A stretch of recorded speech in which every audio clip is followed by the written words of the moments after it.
This presentation is being translated into as many languages as I have been able to obtain. It is important to note that the lack of certain language teachers should not be misinterpreted as disregarding certain bodies of individuals. To the contrary, I give full permission for this presentation to be distributed freely into as many languages and formats in order to reach the highest possible audience. As a global society, propaganda and misrepresentation of truth have gained the upper hand on the advancement of the human race, and peaceful coexistence. The imperative and crucial understanding of why organizations in power have taken actions must be evaluated, starting with the lowest common denominator of any and every organization, regardless of structure, country, race, and religion. As one specific example, many individuals are made to believe that Judaism is synonymous with Zionism. This is an incredible lie, religious propaganda meant to motivate soldiers. As a matter of fact, the Torah empowers nonviolent resolution repeatedly and explicitly. And, without question, most original documents and symbols which have been used for religious purposes communicate that peaceful resolutions, without the use of force, is what the higher powers have guided humanity to do. Recently, I became aware that in the Bible, an eye for an eye and a tooth for a tooth has, over the centuries, been misconstrued into a violent interpretation. Instead, if we look back at the original Hebrew, we can clearly see it was meant as a guide for barters and traders to conduct commerce. A tooth was used as a knife of sorts, and quite possibly, other types of crude non-violent tools. One can only make an educated guess, possibly by looking at the eye of the pyramid, what an eye referred to in those texts.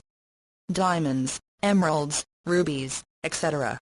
Any type of violence, as is currently being demonstrated in various hot spots, will undoubtedly and, make no mistake, lead to mutually assured destruction, unimaginable to most of the individuals currently involved in these conflicts and beyond.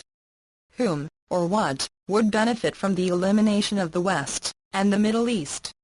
The motive, retribution? The method, technology and science? Who has the opportunity to proliferate said macro? These questions must be addressed. Now, no doubt, the technology available to the public, and the knowledge of such technology, non-exclusive of weapons, is far, and away, less than the real world is now aware of. This can be easily proven by the amount of fiscal units allocated to the militias of the world. In the past, attempts to bring peace, in the face of war, have been met by powers with monetary motives, and heroes, struck down, and silenced. However, even though that be the case in certain situations now, I ask these same organizations, what good is money when there are no goods or services? Another question, better put and in need of desperate, urgent resolution at every level is, what good is wealth when it cannot purchase your health? Meaning, if the future is torn by a war-induced plague that is incurable, then the motives for said conflicts are indeed moot.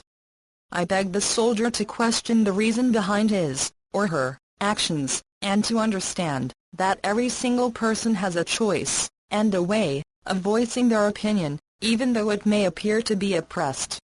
Every truth told, has ears that listen, and convey. Today, and tomorrow, can always, forever, be a beginning of a progressive, and transformational future, instead of the all-too-familiar phrase, the beginning of the end. In the Bible, John, chapter 6, verses 10 through 15, Jesus said, "Make the people sit down." There was a nice carpet of green grass in this place. They sat down, about 5,000 of them. Then Jesus took the bread and, having given thanks, gave it to those who were seated. He did the same with the fish. All ate as much as they wanted. When the people had eaten their fill, he said to his disciples, "Gather the leftovers so nothing is wasted." They went to work and filled 12 large baskets with leftovers from the 5 barley loaves. The people realized that God was at work among them in what Jesus had just done. They said, "This is the prophet for sure, God's prophet right here in Galilee." Jesus saw that in their enthusiasm, They were about to grab him and make him king, so he slipped off and went back up the mountain to be by himself. The Torah says, "O ye who believe, do not take the unbelievers' friends in place of believers, that God make you clear warrant."